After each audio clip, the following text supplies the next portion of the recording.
Let's focus on crude because that's one space which is seeing a lot of action at this point of time. Of course, overnight we did talk about that huge slide that the crude was seeing almost a 3 to 4% cut, and that meant that the closing levels were the lowest that we have seen since December 2021. Let's decode all of that with Ms. Vandana Hari, the founder and CEO at Vandana Insights.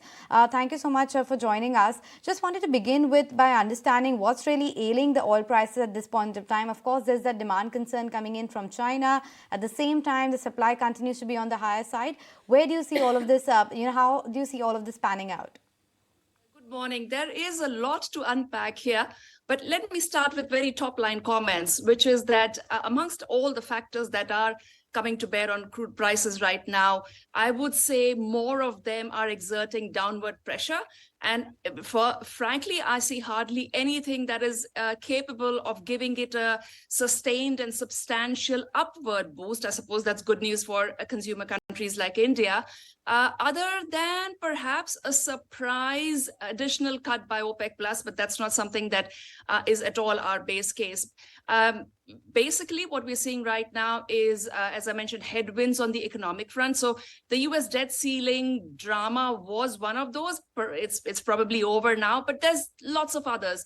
The market is pricing in continued aggressive monetary tightening by the Fed, which means that most likely it could push the US into recession. Europe is not doing too well. And China, most of all, has disappointed. All those who were hoping for a major rebound post-reopening. Right. Vandana, hi, morning. I wanted to also get a take from you as to what the expectation is from the OPEC Plus meet that takes place on the 4th of June, because there are clearly right now mixed signals coming in by the major producers.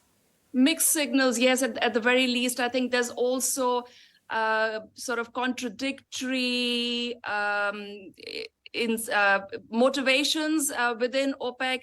If you look at the two de facto leaders, Saudi Arabia, of course, the energy minister said signaled again last week that they're not very happy with prices continuing to spiral downwards. And on the other hand, you have a major non-OPEC partner, Russia, and it's important for these two to stay aligned. But that could be difficult now going forward, because Russia is in a very unique position now because of the sanctions. It's getting nearly 30% less for its oil exports than what it would have got in a pre-sanctions era.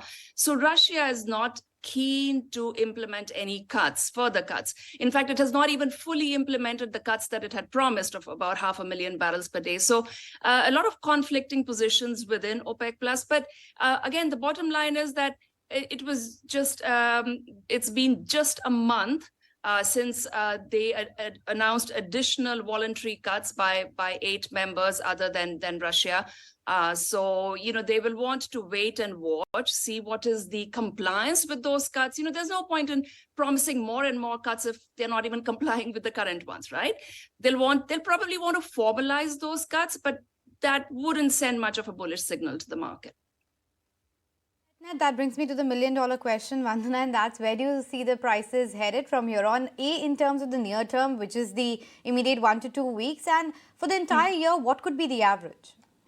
So in the very short term, I think this debt ceiling, I was expecting a slightly more of a relief rally, say until a week ago, from the debt ceiling issue being resolved.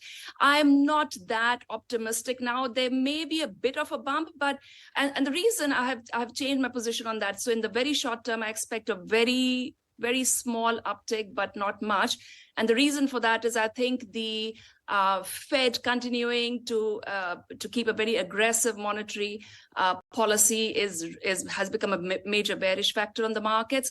Continuing negative data from China, we saw overnight factory activity contracting for the second month in a row in China. So all of these headwinds combined are going to prevent much of a lift from just the debt ceiling sort of good news, if you will, on the market.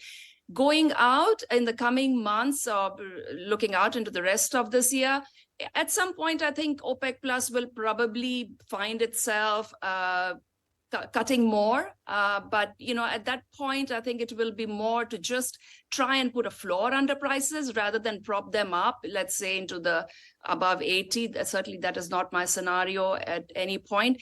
I would say mid 70s, probably average for the next 6 months. Okay, mid 70s, that's the average that you can expect for the next 6 months. On that note, Vandana, we let you go. Appreciate you joining us to help us decode all that is happening and that is impacting the commodity prices at this point of time.